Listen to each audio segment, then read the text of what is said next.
नमस्कार प्यारे छात्रों, मैं राजेश जांगी आप लोगों का स्वागत करता हूँ सार्थक एकेडमी इंदौर यूट्यूब चैनल पर। आज के टॉपिक में हम लोग जो डिस्कस करेंगे वो साइंस में बायोलॉजी का एक चैप्टर से बायो एवोल्यूशन अर्थात जैव विकास, उसके संबंध में हम लोग डिस्कस करेंगे। तो आइए शुरुआत करते हैं बायो एवोल्यूशन। तो बायो एवोल्यूशन पढ़ने के पहले आप लोग प्लेलिस्ट में जाकर के ओरिजिन ऑफ लाइफ अर्थात जीवन की उत्पत्ति वाला लेक्चर कंटिन्यू कीजिएगा, उसको वॉच कीजिएगा। आफ्टर देन ये वाला लेक्चर कंटिन्यू कीजिएगा।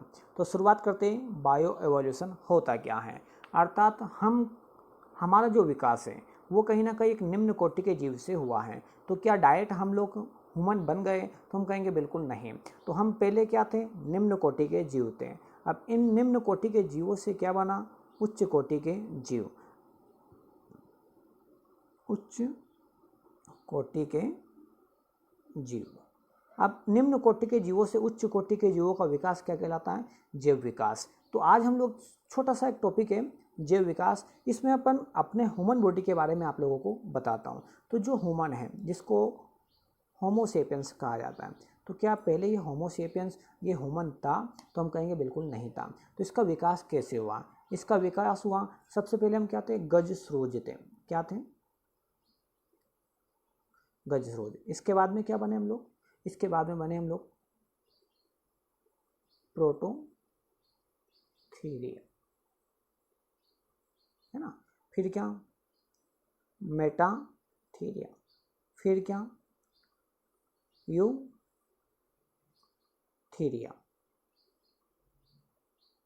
अब यूथीरिया में हम क्या बने? वानर। फिर क्या? कपि। फिर क्या बने? रामापिथेकस।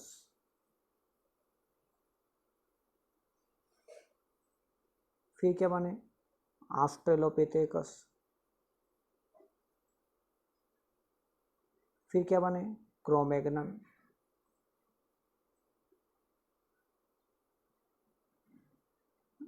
फिर क्या बने? तो होमोसेपियंस फॉसिल और फिर होमोसेपियंस। इस प्रकार से हमारा फॉर्मेशन हुआ या हमारा विकास हुआ। इसी को हम लोग कहते हैं क्या? जैव विकास। एक और एग्जांपल मैं आप लोगों को बताता हूँ। तो इस धरती के ऊपर सबसे पहले क्या बने थे? थेलोफाइटा के मेंबर। क्या बने थे? थेलोफाइटा।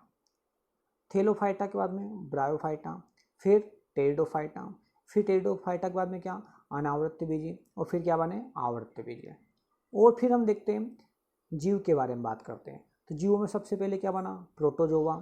क्या बने थे? प्रोटोजोआ, है ना। प्रोटोजोआ के बाद में क्या? मेटाजोआ। फिर आकशेरुकी, समस्त जीवों का विकास। आकशेरुकी के बाद में क्या? कशेरुकी। कशेरुकी में सबसे पहले क्या बना? मत्स्य। मत्स्य के बाद में क्या बना? उभयचर। उभयचर के बाद में क्या बने? सरीसृप। सरीसृप के बाद में क्या बना? तो पंछी वर्ग। पंछी वर्ग के बाद में क्या बना? स्तनधारी। ये हमारा फॉर्मेशन है अर्थात हमारा डेवलपमेंट है। इसी को हम लोग क्या कहते हैं? जैव विकास। तो शुरुआत करते हैं जैव विकास के संबंध में। अब जैव विकास के प्रमाण क्या क्या हैं? तो जैव विकास के मुख्य रूप से हम कैसे प्रमाणित करेंगे कि हमारा विकास अन्य जीवों के माध्यम से हुआ है? तो उसके लिए क्या प्रमाण है? आकारिकी, भ्रूण विज्ञान, जीवाश्मिकी और अणुविज्ञान। तो आइए एक एक टॉपिक के बारे में हम लोग विस्तृत रूप से डिस्कस करते हैं। तो सबसे पहला प्रमाण है अपने पास क्या? आकारिकी प्रमाण। अब आकारिकी प्रमाण से क्या आशय हैं? अर्थात मॉर्फोलॉजिकल एविडेंस। अर्थात हमारी बॉडी का जब संरचनात्मक रूप से अध्ययन किया जाता है तो उसी को हम लोग क्या कहते हैं? मॉर्फोलॉजी अर्थात आकारिकी कहते हैं। इसमें हम लोग पढ़ेंगे समजात अंग और साथ में संवृत्ति अंग, अवशेषी अंग और साथ में संयोजक कड़ियाँ। तो एक एक पॉइंट के बारे में हम लोग डिस्कस करते हैं। तो सबसे पहले हम लोग बात करते हैं समजात अंग। समजात अंग को हम लोग होमोलोगस ऑर्गन्स के नाम से हम लोग जानते हैं। तो होमोलोगस ऑर्गन्स होता क्या है? होमोलोगस ऑर्गन का आशय ऐसा होता है कि ऐसे अंग जिनकी भ्रूणी उत्पत्ति एक समान रूप से हुई हो लेकिन ये अलग अलग कार्य करते हैं, इसलिए ये अलग अलग रूपों में क्या हो गए? बदल गए या अलग अलग रूपों में ढल गए। ऐसे अंगों को समजात अंग कहा जाता है। फॉर एग्जाम्पल हम लोग देखते हैं स्तनधारी। स्तनधारी में कौन भी आता है? ब्लू व्हेल आती है, पंछी आते हैं, चमगादड़ आती है ना, सील आती है, ये सब किस में आते हैं? तो सारे के सारे जो मेंबर्स हैं ये किसके मेंबर्स हैं? तो ये मेंबर्स हैं स्तनधारियों के। अब यदि इनके अग्रपाद जिनको हम लोग हाथ कहते हैं उसको विज्ञान की भाषा में क्या कहते हैं? फोर लिप्स, या फिर हम लोग कहते हैं अग्रपाद के नाम से हम लोग जानते हैं। तो ये जो अग्रपाद है, इन अग्रपाद का जब हम लोग आंतरिक रूप से अध्ययन करते हैं तो इनमें पाया जाता है क्या? रेडियोल्ना हड्डी। क्या पाया जाता है? ह्यूमरस। क्या पाया जाता है? कॉर्पल्स। क्या पाया जाता है? मेटाकॉर्पल्स। क्या पाया जाता है? फेलेंजेज। ये आदि हड्डियां हमारे हाथों में, हमारे अग्रपाद में विद्यमान होती है, और यही हड्डियां ब्लू व्हेल में, यही हड्डियां मुख्य रूप से किसमें? चमगादड़ में आदि में पाई जाती है। जब इनका हम लोग अध्ययन करते हैं तो पता चलता है कि ये अंग अलग अलग कार्य करने के कारण अलग अलग रूप में क्या हो गए? कन्वर्ट हो गए, लेकिन इनकी भ्रूण उत्पत्ति एक समान रूप से हुई है। दूसरी बात करते हैं समजात अंग में। कुछ एग्जाम्पल्स हम लोगों ने देखे थे, यहाँ पे हड्डियों के बारे में डिस्कस किया गया है, ये आप लोग देख सकते हो। आगे बढ़ते हैं हम लोग संवृत्ति अंग। संवृत्ति अंग होते क्या है? ऐसे अंग जिनकी वृत्ति समान हो, अर्थात जो दिखने में समान हो लेकिन भ्रूणी उत्पत्ति अलग अलग हो। ऐसे अंग जिनका एक समान कार्य होने के कारण एक समान रूप में कन्वर्ट हो गए। क्या कन्वर्ट हो गए? तो पंछी के पंख देखते हैं, चमगादड़ के पंख देखते हैं, वो कीटों के पंख देखते हैं। ये तीनों में पंख, वो तीनों उड़ने का काम करते हैं, लेकिन कीट को कीट वर्ग में रखा जाता है, वो चमगादड़ को स्तनधारी में रखा जाता है, और पंछी को पंछी वर्ग में रखा जाता है। अगर ये तीनों एक जैसे पंख है, एक समान पंख है, तो तीनों को एक जगह रखना था, लेकिन तीनों को हम लोगों ने अलग अलग कैटेगरी में डिवाइड किया है। क्यों किया है? क्योंकि तीनों की भ्रूण उत्पत्ति अलग अलग रूप से हुई है। इनके भ्रूण का जब हम लोग क्या करते हैं? एनालिसिस करते हैं, तो इनका डेवलपमेंट अलग अलग प्रकार से होता है। ऐसे अंगों को क्या कहते हैं? संवृत्ति अंग कहते हैं।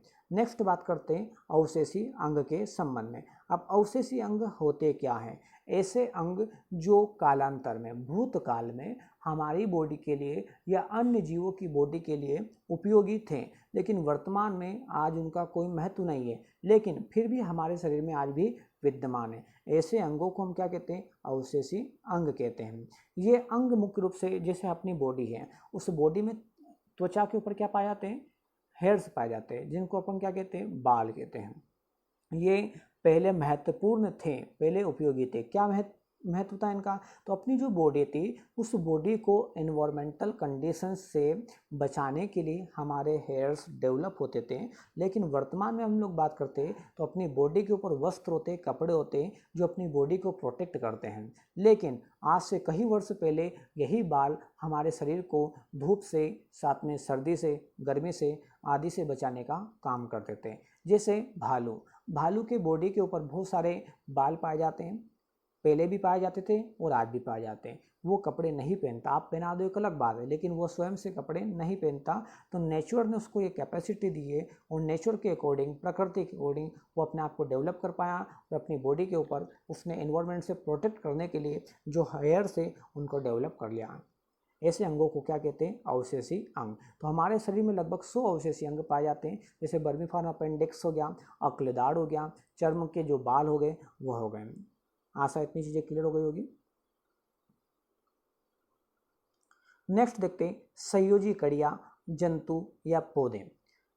अब संयोजी कड़ी का मीनिंग क्या है? तो आप लोग सीधा सीधा समझिएगा। संयोजी कड़ी का आशय है कि जैसे एक ब्रिज है, वो ब्रिज क्या करता है? दो किनारों को जोड़ने का काम करता है। नदी के दो किनारे होते हैं, उनको जोड़ने का काम कौन करता है? पुल करता है। तो संयोजी का मीनिंग भी वही है, जब एक जाति दूसरी जाति, है ना, ऐसा जीव जो एक जाति को दूसरी जाति से जोड़ने का काम करता है, एक स्पीसीज को दूसरी स्पीसीज के साथ जोड़ने का काम करता है, उसको हम कहते हैं संयोजी कड़ियाँ। तो कुछ मैं आपको यहाँ पे एग्जांपल्स बता रहा हूँ, वो आप लोगों को नोट करना है। सबसे पहले हम लोग बात करते हैं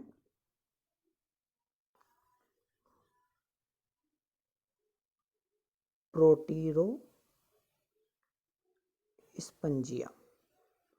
प्रोटीरोस्पंजिया क्वेश्चन आता है, प्रोटीरोस्पंजिया किसके बीच की संयोजक कड़ी है? तो किसकी?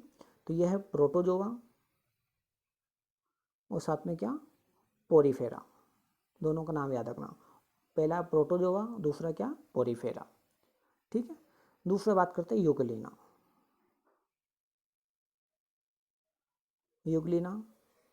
यूग्लिना किसको जोड़ता है? प्लांट को और साथ में किसको, एनिमल्स को। ये क्वेश्चन बहुत बार पूछा गया। किसके बीच की संयोजक कड़ी, तो प्लांट और एनिमल के बीच की। तीसरा देखते हैं हम लोग, नियोपिलाइना।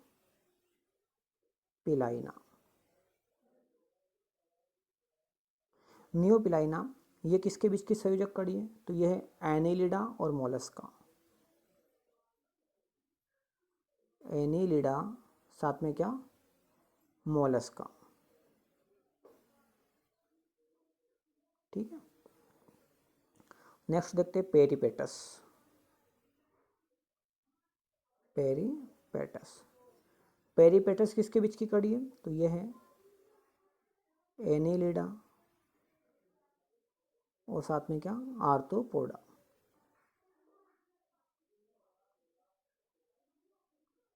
ठीक है। किस किस के बीच की कड़ी छात्रों, एनिलिडा और आर्थ्रोपोडा के बीच की। तो आशा ये चीज़ें क्लियर हो गई होगी, है ना। तो हमने क्या क्या देखा, प्रोटोरोस्पेंजिया, युग्लिना, नियोपिलाइना और पेरिपेटस। और एक और एग्जांपल मैं आपको बताता हूँ, आर्क्योप्टेरिक्स। आर्क्योप्टेरिक्स जो आप लोगों के सामने यहाँ पे स्थित है, ये जो चित्र, इसमें मुख्य रूप से सरीसृप और पंछी के समान कैरेक्टर्स पाए जाते हैं। तो ये सरीसृप अर्थात बोले तो जो रेप्टाइल्स मेंबर्स होते हैं और पंछी होते हैं, उनके बीच की संयोजक कड़ी कहलाता है। तो इन्हीं रेप्टाइल्स के माध्यम से ही पंछियों का विकास हुआ है। इसका एग्जाम्पल्स क्या है, आर्क्योप्टेरिक्स। इसके अवशेष पाए गए, आज तो नहीं पाया जाता है, लेकिन इसके अवशेष आज वर्तमान में विद्यमान है, जिसके आधार पर हम लोग बता सकते हैं कि पंछी का विकास सरीसृप के माध्यम से हुआ है। नेक्स्ट हम लोग बात करते हैं भ्रूण विज्ञान के संबंध में। अब भ्रूण विज्ञान है क्या, एम्ब्रियो डेवलपमेंट। यदि हम लोग हमारे एम्ब्रियो के बारे में बात करते हैं, हमारे भ्रूण के विकास के बारे में बात करते हैं, या मछली के भ्रूण के विकास के बारे में बात करते हैं, या फिर अन्य जीव के भ्रूण के विकास के संबंध में हम लोग बात करते हैं, तो सबसे पहले हमारा जो डेवलपमेंट होता है वो किसके माध्यम से होता है, वो होता है जाइगोट के माध्यम से, अंडाणु शुक्राणु के माध्यम से। तो जितने भी जो कशेरुकी प्राणी होते हैं, उन कशेरुकी प्राणियों की हम लोग बात करेंगे तो उनका सभी का डेवलपमेंट, है ना, अंडाणु और शुक्राणु के माध्यम से ही होता है, जिसको हम लोग कहते हैं क्या, जाइगोट। क्या कहते हैं छात्रों, जाइगोट। उस जाइगोट के बाद में अगली अवस्था जो बनती है वो बनती है क्या, द्विस्तरीय, जिसको कहते हैं ब्लास्टुला। क्या कहते हैं, ब्लास्टुला। और आफ्टर देन फिर बनती है त्रिस्तरीय संरचना, जिसको कहते हैं गेस्टुला। और गेस्टुला के बाद में क्या, जो मछली में गलफड़े पाए जाते हैं, उनके समान की स्थिति हमारी क्या होती है, डेवलप होती है। इस प्रकार से हमारा कंप्लीट एम्ब्रियो का डेवलपमेंट होता है। तो ऐसा समस्त प्रकार के जो भी कशेरुकी प्राणी हैं, है ना, उनमें पाया जाता है। अर्थात हम कह सकते हैं कि जितने भी कशेरुकी प्राणी हैं, इनका विकास आज से कई वर्ष पहले एक ही प्रकार की जाति, एक ही प्रकार के जीव से हुआ होगा। नेक्स्ट बात करते हैं जीवाश्म विज्ञान से प्राप्त प्रमाण। अब जीवाश्म होते क्या हैं, जो आज सिर्फ एक अवशेष के रूप में शेष हैं, जो पहले विद्यमान थे लेकिन आज वर्तमान में या तो उसका एक पृष्ठ रह गया, या उसका ढांचा रह गया, या सिर्फ उसकी एक संरचना रह गई है ना, एक अवशेष रह गया, जिसको हम लोग कहते हैं जीव का अवशेष, जिसको कहते हैं जीवाश्म। क्या कहते हैं छात्रों, जीवाश्म। तो हम देखते हैं कि आदि पृथ्वी के ऊपर बैक्टीरिया विद्यमान थे। क्या विद्यमान थे, बैक्टीरिया। तो उनका भी जीवाश्म पाया गया। आदि पृथ्वी में आकोशुकी बोले तो यू अनसेल्युलर, जिनमें कोशिका विद्यमान नहीं होती है, ऐसे जीव पाए जाते थे। फिर मछलियाँ, फिर क्या, एम्फीबिया, और फिर क्या, सरीसृप, और उसके बाद में क्या, पंछी, और फिर क्या, स्तनधारी। इन जीवों का क्या हुआ, विकास हुआ है। एक और एग्जाम्पल मैं आप लोगों को बताता हूँ, जैसे घोड़े, ऊँट, और इनकी जो पूर्वज थे, है ना, उनका रिलेशन घोड़े और साथ में ऊँट के साथ मिलता है। अर्थात इनका जो डेवलपमेंट हुआ है वो एक ही प्रकार के जीव के साथ हुआ है। ठीक है। तो ये एग्जाम्पल्स दे रखा है हम लोगों ने। आगे बढ़ते हैं हम लोग, आणविक जीव विज्ञान से प्रमाण। आणविक जीव विज्ञान का मीनिंग क्या है, जिसको कहते हैं हम लोग मॉलिक्यूलर बायोलॉजी। मॉलिक्यूलर बायोलॉजी हम लोग बात करते हैं, तो यहाँ पे जो स्टडी किया जाता है वो डीएनए का। किसका स्टडी करते हैं हम लोग, डीएनए का। डीएनए में जो विद्यमान होते हैं वो पाए जाते हैं जीन। क्या पाए जाते हैं, जीन। इन जीनों में कालांतर में पारिवारिक इन्वायरमेंटल कंडीशन के कारण, अनफेवरेबल कंडीशन के कारण कुछ भी जो कंडीशन तात्कालिक रही होगी जिसके कारण उन जीनों में परिवर्तन हुआ, जिसको उत्परिवर्तन नाम दिया गया, जिसको म्यूटेशन नाम दिया गया। फलस्वरूप एक नई पीढ़ी का विकास हुआ। तो जो पैतृक थे और जो संतति थी उनमें कुछ कैरेक्टर्स डिसिमिलर हो गए और यह क्रिया निरंतर कई वर्षों तक चलती रही। फलस्वरूप एक नई जाति का विकास हो गया। इसको कहा गया आणविक जीव विज्ञान से प्रमाण। अर्थात हमारी बॉडी में अगर देखेंगे तो डीएनए आरएनए पाए जाते हैं। ऐसे प्रत्येक जीव के अंदर डीएनए आरएनए पाए जाते हैं और प्रत्येक जीव में जीन पाए जाते हैं और इन्हीं जीनों में क्या हुआ होगा, उत्परिवर्तन हुआ होगा। फलस्वरूप नए जीवों का विकास हुआ होगा। अगली बात करते हैं विकास की प्रक्रिया।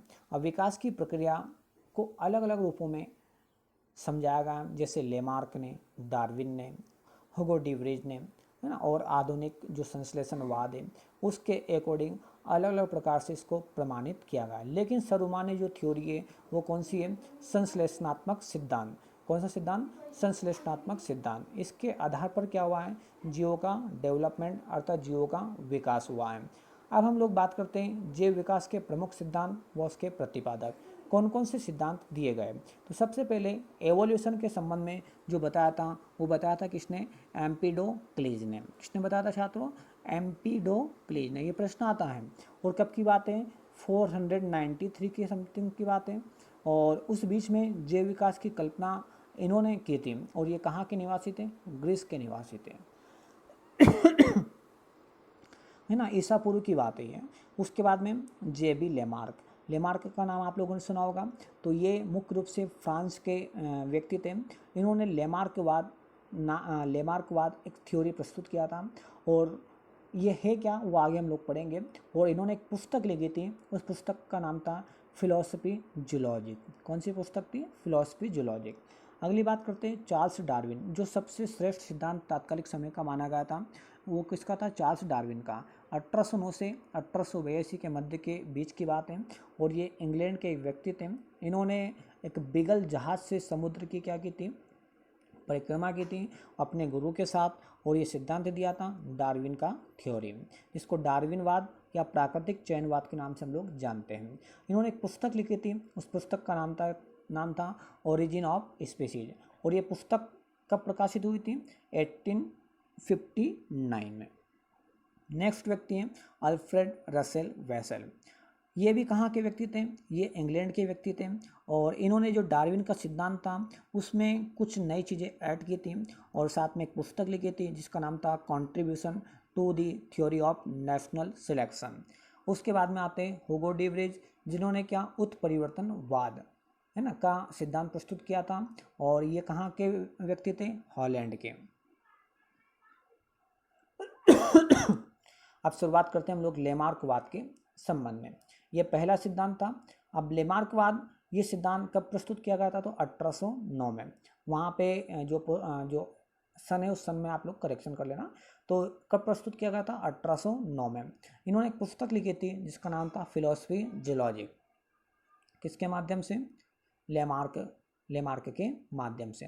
इन्होंने कहा कि इस प्रकृति के अंतर्गत क्या होते हैं, ऐसे जीव पाए जाते हैं जिनमें अलग अलग प्रकार की कंडीशन के अकॉर्डिंग अपनी बॉडी को कन्वर्ट करने की क्षमता पाई जाती है। तो इन्होंने कहा कि जिराफ की गर्दन एक समय इतनी लंबी नहीं थी, इसकी गर्दन छोटी थी और छोटी थी और छोटी थी, लेकिन तात्कालिक समय में जो छोटे छोटे जो पौधे थे वो खत्म होते गए, फिर जो बड़े पौधे रहे तो इनकी गर्दन थोड़ी लंबी हो गई और फिर बड़े पौधे बचे तो इनकी गर्दन और लंबी हो गई, क्योंकि अपने गर्दन के ऊपर ये बल लगाते थे। वो बल लगाने के कारण इसमें तनाव उत्पन्न हुआ, वो तनाव उत्पन्न हुआ तो जिराफ की गर्दन क्या हो गई, लंबी हो गई। ऐसा किसका मानना था, लेमार्क का मानना था। तो इसने कहा कि कम व अधिक उपभोग का सिद्धांत, तो जिन अंगों का उपयोग अधिक होता है वो अधिक विकसित और जिन अंगों का उपयोग कम होता है वह कम विकसित हो जाते हैं।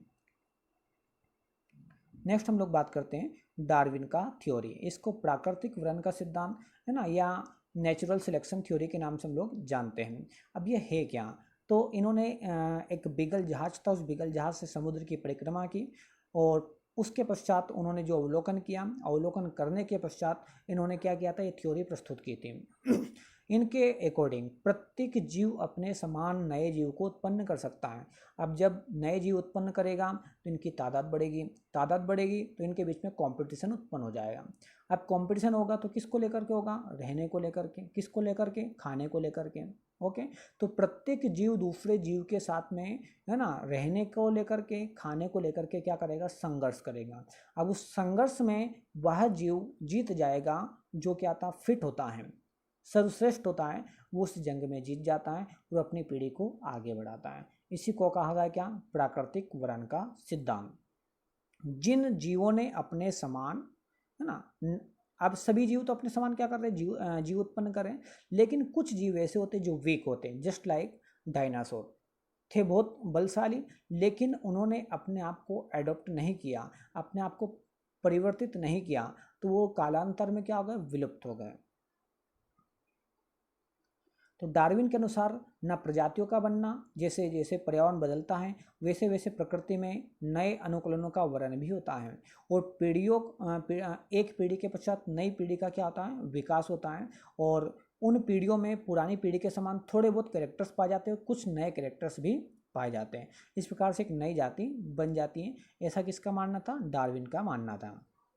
और इन्होंने कुछ और जानकारी दी है। तो डार्विन ने विविधता की बात की, लेकिन उन्हें विविधता के स्रोतों की जानकारी नहीं थी। आनुवांशिकता में जो प्रगति है, अर्थात जो डीएनए में जो परिवर्तन आ रहा है, वेरिएशंस आ रहा है, म्यूटेशंस हो रहा है, इसके बारे में जानकारी किसको नहीं थी? डार्विन को नहीं थी। विकास की जो इकाई है जनसंख्या, जिसका स्वयं का अपना जीन पूल होता है, वो जीन पूल किसी भी जनसंख्या के सभी जीनों का एक समूह होता है, और किसी भी समष्टि के व्यष्टि में प्रदर्शित होने वाले वंशानुगत आनुवांशिक परिवर्तन विकास का आधार होते हैं। ऐसा आधुनिक थ्योरी में बतलाया गया, लेकिन ऐसी बातें किसने नहीं बतलाई थी? डार्विन ने नहीं बताई थी। ओके, इसलिए इस सिद्धांत को कई मायनों तक तो ये अच्छा भी है, और आधुनिक सिद्धांतों के अकॉर्डिंग ये इसको रिजेक्ट भी कर दिया जाता है। तो आगे बढ़ते हैं हम लोग। नव डार्विनवाद। अब जो डार्विन के जो समर्थक थे, उन समर्थकों के माध्यम से, जैसे जर्मनी हो गया, हॉलैंड हो गया, ऑस्ट्रेलिया हो गया, वहाँ के कुछ लोगों ने एक नया कॉन्सेप्ट दिया था जिसका नाम क्या था? नव डार्विनवाद। तो डार्विन के समर्थक व कुछ अन्य वैज्ञानिकों के माध्यम से एक थ्योरी प्रस्तुत किया गया था जिसका नाम क्या था? नव डार्विनवाद। इस सिद्धांत में जैव विकास में जीव पर एक साथ कई कारकों का प्रभाव पड़ता है।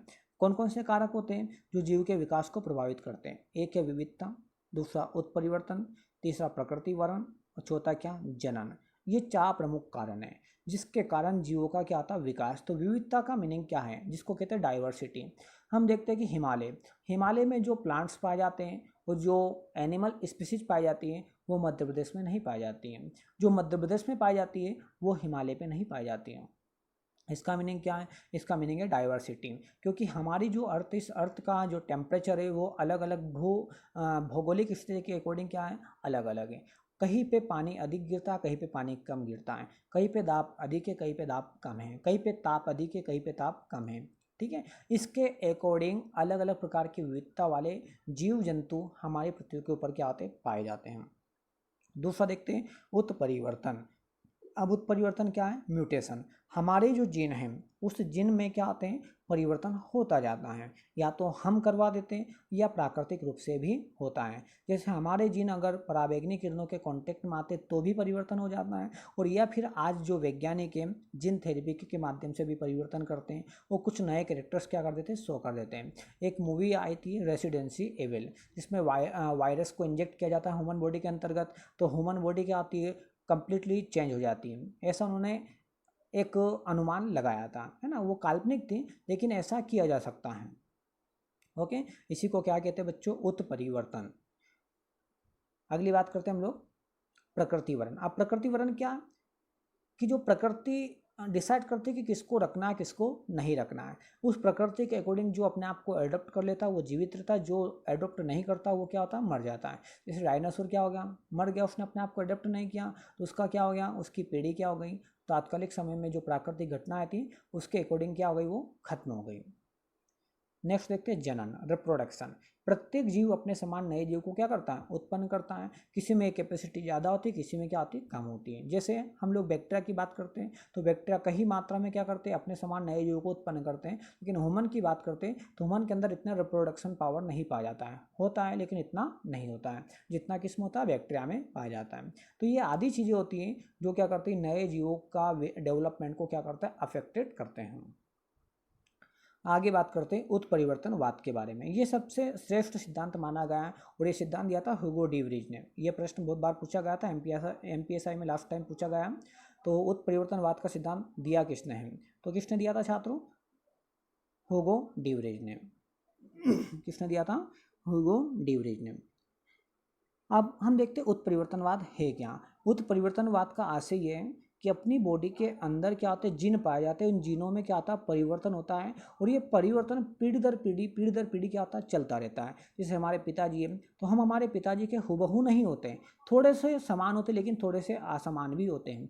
और ये परिवर्तन क्रमिक रूप से निरंतर पीढ़ी दर पीढ़ी चलता जाता है और एक नई पीढ़ी बन जाती है जिसके कैरेक्टर्स अपने पिताजी के समान नहीं होते हैं।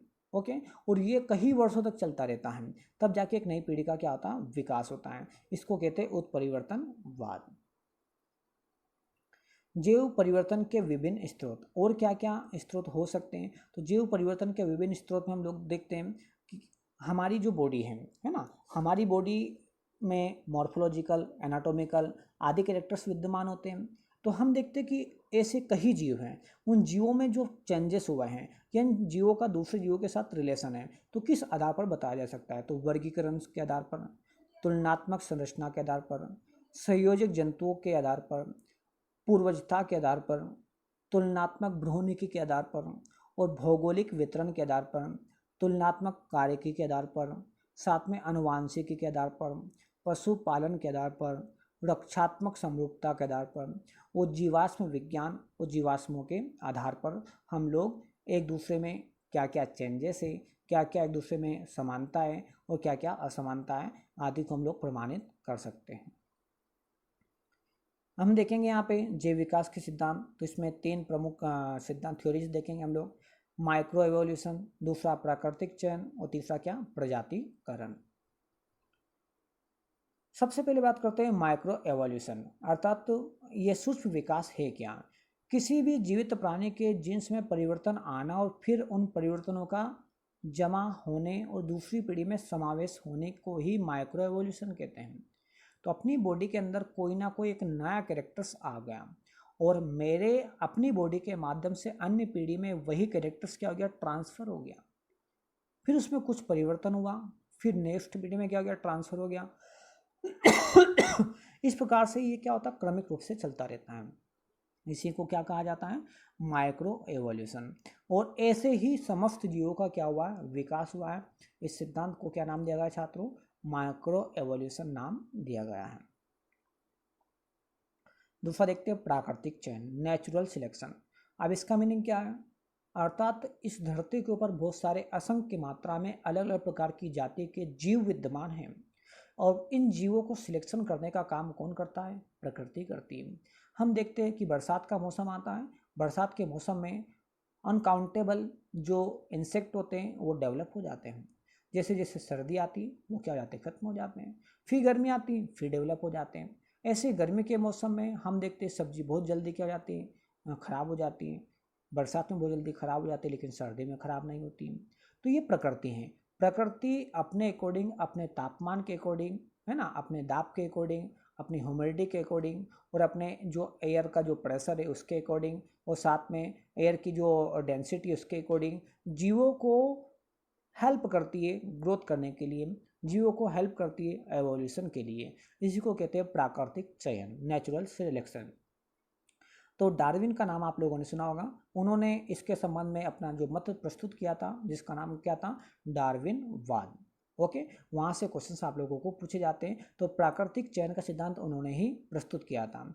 और सर्वाइवल ऑफ द फिटेस्ट, योग्यतम की उत्तरजीविता, अर्थात जो योग्य है वही क्या करता है, आगे बढ़ता है, जो योग्य नहीं है वो खत्म हो जाता है। एक और मैं आपको छोटा सा एग्जांपल देता हूँ कि आप लोग यूपीएससी, एमपीपीएससी, एसएससी या फिर रेलवे, है ना, आदि प्रकार की परीक्षाओं की तैयारी कर रहे हो। अब यहाँ पे मान लिया कि 10 पोस्ट निकली और फॉर्म डले कितने, 1 लाख। अब 1 लाख लोग तो चयनित नहीं होंगे, लेकिन जो श्रेष्ठ होगा, जो 10 बच्चे होंगे 1 लाख में से, उन बच्चों का क्या होगा, सिलेक्शन होगा। इसी को कहते हैं प्राकृतिक चयन। अब यहाँ पे बोर्ड चयन कर रहा है, लेकिन ऐसी प्रकृति भी चयन करती है। असंख्य मात्रा में जीव पाए जाते हैं जो अपनी ग्रोथ को क्या करते हैं, बढ़ाते हैं, लेकिन प्रकृति सिर्फ उन्हीं को रहने का स्थान देती है ना, जो वो डिसाइड करती है। इसी को कहा जाता है क्या, नेचुरल सिलेक्शन। नेक्स्ट बात करते हैं प्रजातिकरण। किसी एक प्रजाति का उस सीमा तक म्यूटेशन हो जाना कि अब वह अपनी वास्तविक प्रजाति के साथ प्रजनन करने में सक्षम ना हो। अब इसका मीनिंग क्या है, जैसे हम क्या है, ह्यूमन, हम क्या है, ह्यूमन, हमारी भी एक प्रजाति है। बंदर क्या है, वो भी एक प्रजाति है। लेकिन क्या हम बंदर के साथ म्यूटेशन करते हैं क्या, तो हम बिल्कुल नहीं करते हैं। लेकिन एक ज़माने में हम पहले बंदर थे और उसके पहले हम क्या थे, आदि मानव थे। अब हमारा उनके साथ को रिलेशन तो है, लेकिन ये या जो प्रजनन वाला रिलेशन हम लोग नहीं होता है। इसी को कहा जाता है प्रजातिकरण। इससे एक नई प्रजाति का क्या जाता है, विकास हो जाता है। एक जाति अपने समान की नई जाति के साथ ही क्या करता है, फिजिकल कांटेक्ट करता है और अपने समान एक नए जीव को क्या करता है, उत्पन्न करता है। अगली बात करते हैं मानव विकास के बारे में। अब मानव विकास के बारे में बात करते हैं तो अभी हमने जब वीडियो स्टार्ट किया था तो हमारा विकास कैसे हुआ, तो हमारा विकास कहीं ना कहीं क्या, रामापिथेकस, ऑस्ट्रेलोपिथेकस, क्रो-मैग्नन, ठीक है ना, और होमोसेपियंस फॉसिल और होमोसेपियंस, इस प्रकार से आधुनिक मानव का क्या हुआ, विकास हुआ है। और इनके पहले ये क्या थे, मेटाथीरिया, उसके पहले यूथीरिया, उसके पहले क्या थे, गजस्रोज थे। तो ये क्रमिक डेवलपमेंट है। जैसे एक प्लांट है, उस प्लांट के अंदर हम देखते हैं कि बहुत सारी शाखाएं हैं। आप उन शाखाओं का कैरेक्टर्स अलग हो सकता है कोई लंबी हो सकती, कोई छोटी हो सकती, किसी में ज़्यादा फल हो सकते हैं, किसी में कम फल हो सकते हैं, लेकिन लगी सब कहाँ पे, एक मूल तने के साथ लगी है।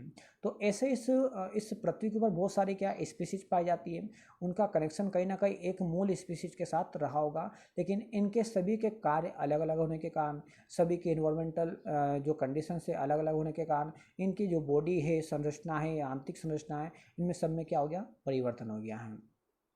तो हम देखते हैं मानव विकास। तो मानव का विकास क्रमिक विकास है ना, कैसा विकास है, क्रमिक विकास, जो एक पीढ़ी से दूसरी, दूसरे से तीसरी, तीसरी से चौथी, ऐसे कई वर्षों से चला रहा है, तब जाके आज होमोसेपियंस देखने को मिला है। नेक्स्ट बात करते हैं हम लोग बच्चों फॉसिल फ्यूल्स के बारे में। तो जीवाश्म पत्थर के टुकड़ों पर उन जीव जंतुओं की छाप होती है जो धरती में दब गए थे। इन्हीं जीवाश्मों से हम एवोल्यूशन के बारे में जानकारी प्राप्त करते हैं। हर दशक नए जीवाश्म खोजे जाते हैं और एवोल्यूशन के बारे में हमारा ज्ञान और बढ़ता जाता है।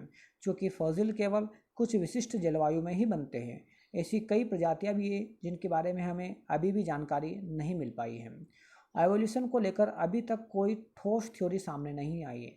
महान प्राकृतिक चार्ल्स डार्विन अपनी किताब on the origin of the species और एवोल्यूशन को समझाने के लिए अपने योगदान के लिए प्रसिद्ध हैं। ध्यान से परखने और जांच करने पर इस थ्योरी में कई गलतियां और कमियां मिलती हैं, जिस कारणवश वैज्ञानिक में इस व्याख्या को लेकर मतभेद भी बना हुआ है। तो आज का वीडियो इतना ही था छात्रों। इसमें हम लोग जो समय सारणी है उसके लिए एक अलग वीडियो लेकर के आएंगे, और इस पूरे वीडियो को पढ़ने के वॉच करने के पश्चात अपने नोट्स को मेंटेन करना। और जो थर्ड वीडियो में एक और बनाऊंगा ऑर्गेनिक एवोल्यूशन अर्थात बायो एवोल्यूशन, जैव विकास का, उसमें आप लोग आगे की जानकारी प्राप्त करेंगे। और जब ये कंप्लीट हो जाएगा उसके बाद हम लोग प्रश्नोत्तरी भी लेकर आएंगे, कुछ क्वेश्चन भी सोल्व करेंगे। तो बने रहिएगा सार्थक एकेडमी इंदौर यूट्यूब चैनल के साथ। तो एक छोटा सा कोटेशन है, क्या हार में क्या जीत में, किंचित हो क्या भयभीत में, कर्तव्य पथ पर जो मिले यह भी सही वो भी सही। निरंतर मेहनत कीजिएगा, पढ़ते रहिएगा। विज्ञान, हिंदी, इंग्लिश, मैथमेटिक्स, जीएस सभी को अच्छे कीजिएगा, और साथ में एसएससी, पीएससी, यूपीएससी आदि अन्य प्रतियोगिता परीक्षाओं में आप लोग उत्तीर्ण होकर के देश सेवा के लिए, समाज सेवा के लिए, है ना, अपना योगदान दीजिएगा। जय हिंद, जय भारत, धन्यवाद।